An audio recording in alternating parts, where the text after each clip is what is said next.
everyone, and welcome back to the third season of Color Spotlight. I of course have to start off by saying a huge thank you to my amazing patrons for making this series possible and for voting on which colors would be featured in this season.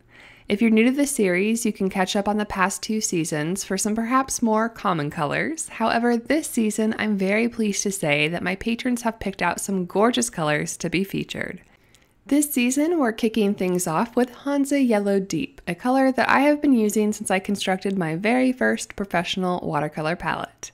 PY65 R-Light Yellow 3RN is more commonly known as Hansa Yellow Deep. This single pigment, warm yellow, can be considered an alternative to cadmium yellow deep and is also similar in color to some of the new gamboge hues as well. It is a light, fast, semi-transparent watercolor that I find to be moderately staining and very vibrant in color. To my surprise, although I've been using this color for over 4 years, I have only tried it across 3 different brands. The first sample I have is from Daniel Smith. This was the first version that I owned and is the deepest of the selection I have to show you. I colloquially dubbed this color Kraft Mac and Cheese Orange as it has a rich mass tone, but it does soften out nicely in tints and glazes as well. The next swatch from Mission Gold is also a deeper version of this color, though not quite as orange as Daniel Smith's. It is the most opaque of the bunch and has slightly more subtle transition between the mass tone and the tint.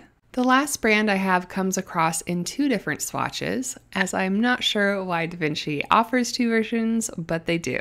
They are both lighter and more transparent than the other 2 swatches, which may or may not be what you're looking for in a warm yellow, depending on your personal preferences. I do find myself preferring the one called Hansa Yellow Deep over the R-Light Yellow Deep, as the former feels a little bit easier to control in a non-tangible way.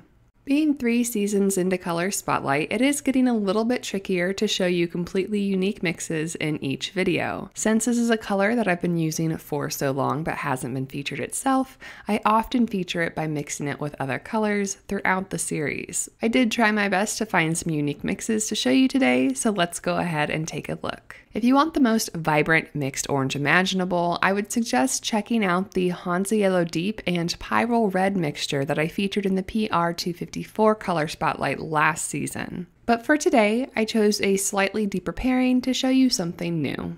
A favorite red of mine that hasn't been on the show yet is Carmine from Daniel Smith, made from PR176. While you can still come up with some bright oranges with this pairing, you can also get some really lovely muted reds when more carmine is incorporated into the mixture. If you're confused about how I'm swatching these colors, be sure to check out the tutorial video that I'll link in the upper right hand corner, which explains the process a little bit more in depth. Next up is Quinacridone Magenta. Using a cool red like a PV19 or this PR122, you can find a range of more subtle oranges, muted pinks, and corals. Tinted out, these shades can provide a nice base color for light skin tones and blushes for portraiture work. Mixed with transparent red oxide made from PR101 from Daniel Smith, we can start to get some burnt oranges and really lovely light warm browns. These tones can expand the range of the skin tones available at your fingertips by adding more yellow-based light skin tones when they are tinted out, as well as some lovely dark, richer copper tones when used in full strength. Next up is our violet pick. Purples neutralize yellows, and dioxazine violet, historically I've mentioned here on the channel, makes really gorgeous browns with Hansa Yellow Deep. However, another mixture caught my eye when I was planning out this video, and I decided to show off Perylene Violet today. This combination makes some really lovely dusty purpley browns that I think would work really well in landscape work. Finally, we'll be moving out of those warmer tones and transition into showing off some of the greens that you can make with this yellow, starting out with good old Phthalo Blue Green shade.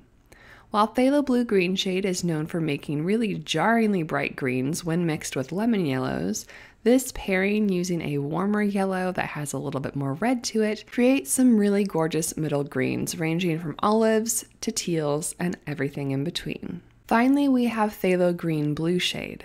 Another fantastic mixer, this pair leans away from the teals that we just saw with the Phthalo Blue to create more vibrant sap and Kelly greens. If I'm ever lacking quinacridone gold or green gold on my palette, I look to Hansa Yellow Deep to mix with either phthalo green or perylene green to mix up a nice, quick, beautiful sap green. To finish off the page, we're going to be doing our usual pigment demos to learn a little bit more about how this paint reacts in different situations. And the first here at the bottom is a dispersion test that I admittedly botched a little bit. Being out of practice and recording the series, it didn't go down quite as smoothly as I would have liked to, but it does still show you a wet on wet effect and shows you just about how far this paint will disperse on its own. Next is a glazing test, and you can see it's pretty clean here, followed by lifting and finally putting down the pigment first on the paper and then softening it off with water to create a softened effect. This season of Color Spotlight, there won't be a strong overarching theme like the unicorns I did last season, but I do still really want to focus on the colors being featured to the best of my ability.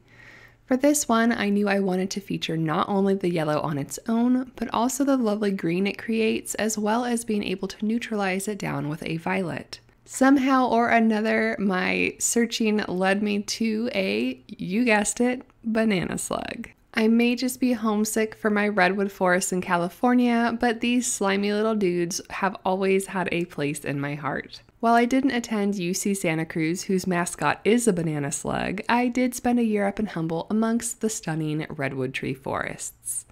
The first semester I was up there, I was put in a botany class that, to put it lightly, I was not excited for. Animals were my thing, and I had no desire at the time to learn about plants whatsoever. However, one thing that 17-year-old me did not fully grasp until much later in life was how amazingly privileged I was to be taking a botany class in which one of our labs included us just walking out into the forest surrounding the campus to ID plants on a nature walk. I would give just about anything to be back there now in a biome that is completely unique to the Pacific Northwest. To this day, it is still the forest in my mind when I am practicing guided meditations or visualizations to manage my stress and chronic pain, and talking about it now, I'm getting rather nostalgic. So what does all of this have to do with banana slugs? Well, during that lab that I mentioned, one of the girls in class, who always did beat to the rhythm of her own drum in the best way possible, started to gently pick up each banana slug that she saw along our path. By the end of the class, she had 6 or 7 on the palm of her small hand, and everyone was either totally intrigued or very grossed out. She, of course, put them all carefully back in the forest before we headed back to the classroom, but it's definitely the first thing that comes to mind now when anyone mentions a banana slug.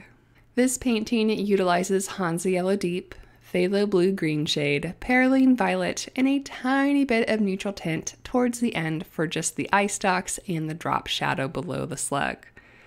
Now, in real life, banana slugs tend to be a little bit cooler in color, and perhaps a splash of lemon yellow would have added a bit more dimension to this particular painting, but I really wanted to focus on the featured yellow, and I rather like the tight color palette and the stylized look that this painting turned out to be.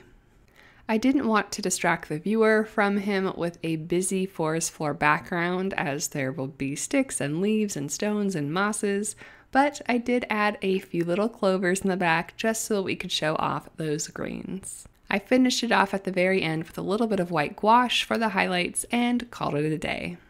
I'm well aware that slugs aren't exactly everyone's cup of tea, but I do hope that you enjoyed this new episode of the Color Spotlight series and that you're looking forward to many more in the upcoming season.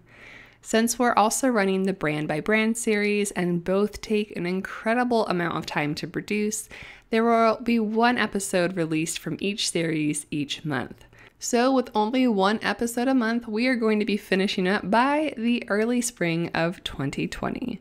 Side note, can you guys believe that it is almost 2020? Because that was always like the benchmark of where the future started when I was a kid.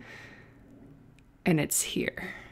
Anywho, in addition to all that goodness, you can also expect a new Skillshare class from me by the end of this month of the much anticipated subject of, drumroll please, water control. This is something you guys have been asking me for a really long time. It has been a tall order and I am finally ready to put that together for you.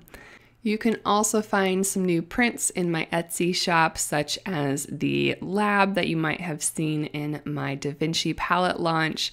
I've got a new cat up there, a crane, some cute little hamsters, so be sure to check that out if you are interested, and let me know if you'd be interested in seeing this little slug in either print or sticker form in the future. Be sure to tell me what colors you're most excited about in this upcoming season of the Color Spotlight in the comments below, and as always, thank you so much for watching. Another special thanks to my incredible patrons for all of their support and to helping relaunch this series. And until next time, my friends, happy painting.